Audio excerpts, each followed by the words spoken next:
Hey, it's Remy from Kensui Fitness, and today we're actually going to talk about pull-up bars.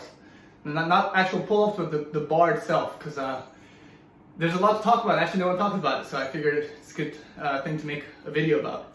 But yeah, before we go over the video, I'm happy to announce that we're no longer only accepting back orders. So for the last, basically since we launched, we've always been on back orders because we couldn't really keep up with the production, especially with the COVID-19 outbreak.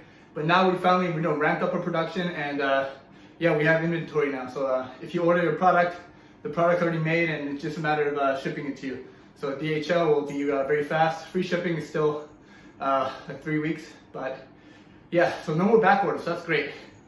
All right, so now to the actual topic about pull-up bars.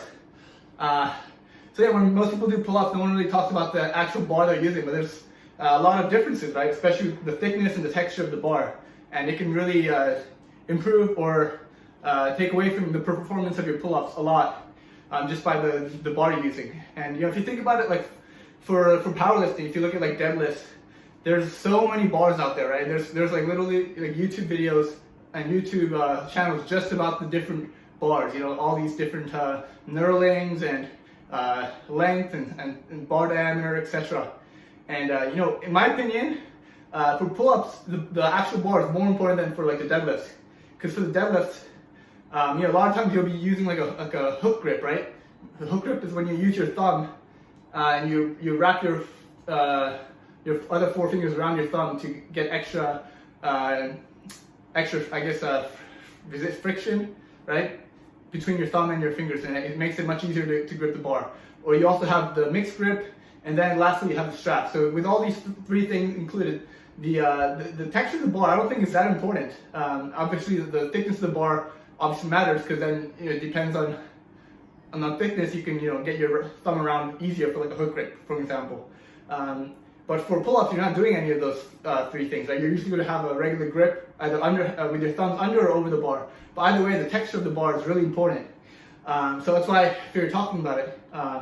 Especially for like a 1 rep max, a good bar can add like I would say at least 10 kilos to your lift. Like for example, for me, the best bar I've ever used was in Bangkok. There's this park, Lumpini Park, and there's these green pull-up bars, and yeah, I did 80 kilos there, like very easily, and I was so like intrigued. I even like measured the thickness of the bar. I think it was like 27.5 or 28, something like that. Very thin, right? If you want it, like 28 millimeters is like really good for the pull-up bar. But most bars, at these like CrossFit gyms, etc., are going to be like 30, 32 millimeters. And even then, one thing to really consider is, for example, for CrossFit gyms, they have like this sandpaper feel to it, right? There's like the black, everything's is black, and there's like this sandpaper texture to it. But over time, especially the bars that I use often, that sandpaper kind of wears off. Similar to just regular sandpaper. If you use it a lot, it gets very smooth.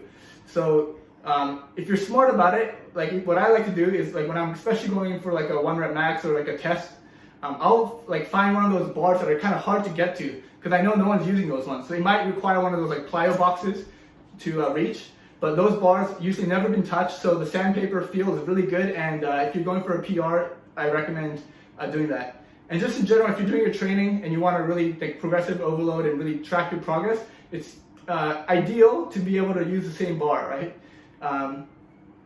And the same grip, and all these kind of things, because you don't want to have too many variables. Yeah, I was gonna say one more thing is, so I was saying 28 millimeters is probably like the best for pull-ups, but I guess for muscle-ups it's also a whole different story. So for me, the best place I've ever done muscle-ups was in a hostel in Bali, and it was actually the opposite. The bar was really thick. It was like 50 millimeter bar, I think. So what it allows you to do is allows you to have a really like a false grip very easily. And the best kind of muscle-up bars are ones where like you basically have to put zero effort to keep your false grip. It just makes the transition so much easier, and even the pulling is, I think it's actually a shorter distance because you're already in a false grip. So that's another thing to consider for the muscle-ups. And lastly, I didn't talk about one-arm pull-ups because it's very, it's not going to affect a huge population, I don't think, but for one-arm pull-ups, I would say the bar is even more important than regular pull-ups. Like, it makes a huge difference.